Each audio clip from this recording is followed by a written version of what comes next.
And welcome back to Inside Hoopsteria. Today we're talking about the two games that are set to take place here in the quad.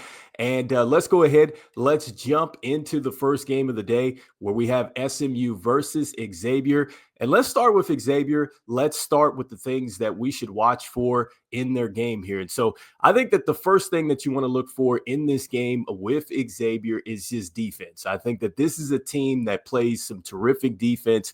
They might be the best defensive team left because against Illinois, their last game out, they held them to just 47 points. They forced Illinois to 14 turnovers as well. Now, here's the thing. Illinois did get to the free throw line 20 times. They only made 9 of those, so that could have been a different game. But that just goes to just how physical Xavier is on the defensive end of the floor. They make you very uncomfortable. They're terrific on the perimeter, and they know how to definitely hit their rotations on the back line. So everything that you score on Xavier, it is going to be earned. And so next, when you're looking at the star power that Xavier has, you have to look at DeMarco Nesbitt. He's really been the leading scorer for Xavier. Didn't really have a good game against Illinois, but he has helped get this team to the party. Their last game out, they had a very good game here from Maccabee, who had 14 points and 16 rebounds. And so he had a double-double. And so they're going to need more of that if Xavier is going to push forward here. And so the thing that I have with Xavier and the thing that worries me about them moving forward here tonight is just that this is a team that they have got to defend well. If they don't defend well and the other team is scoring at a high clip, I'm not sure that Xavier has the offense to really stay into those type of games. And so keeping it low score is going to be huge for Xavier. Can they control the tempo here against SMU? Because this offense that they're going against has been very potent. And so that's one thing there. Next for them, look, they've held teams to just 30% from the field. I'm not sure that continues here against SMU.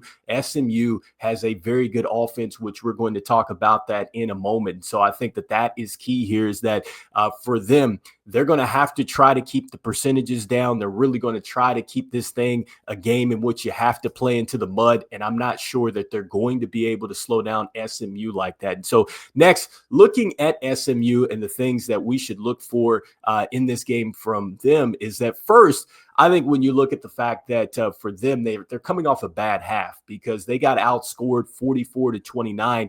And really, Louisville almost came back in that game. And so 86-80 ultimately was the score there for SMU to advance. And so I think when you look at Maury Washington, I think that he's been fabulous in this tournament. He's led SMU as far as rebounds are concerned. He had 12 and 9 last game out against Louisville.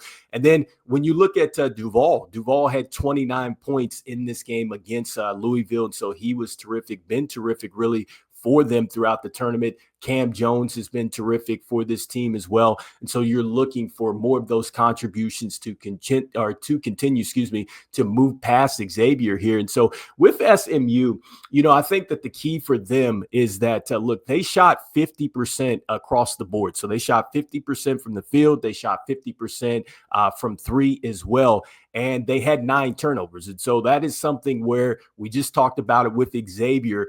Xavier is going to try to turn them over some more. And so they're going to have to keep the turnovers down if they're going to want to advance here. And then next for them, I think that they have got to make sure that they win the rebounding totals because in games 1, games 3, they lost the rebounding totals here. And then in this last game out, they won the rebounding total 35-26. And so that's something that I think Xavier does pretty good. And so they're going to have to out-rebound Xavier if they're going to move on today. Let's see what happens here with SMU. Can they continue to shoot the basketball as well as they have been doing? Because they've only shot under 50% one time in this tournament. And so SMU, potent offense going against a very terrific defense against Xavier. That is the key there in that game. So next up, let's go ahead and let's jump back into the bracket. Look at the last game of the day.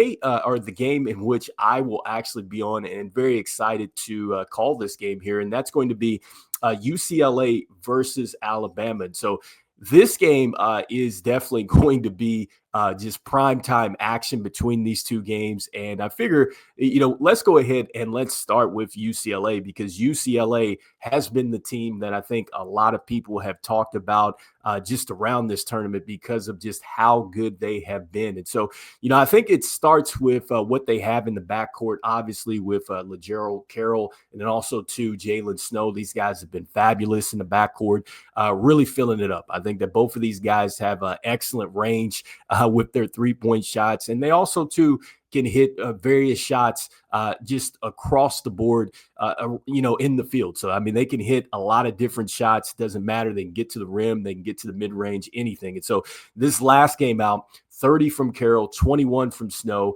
And then also, too, JJ Ortega has done well as well. He had 6 points and 6 assists. And so not huge as far as scoring the basketball, but still he was terrific as far as just filling up the stat sheets for them. And so Ortega, so JJ Ortega, 6 points, 6 assists, if I didn't say that. So I think he's had a solid performance across the board for UCLA.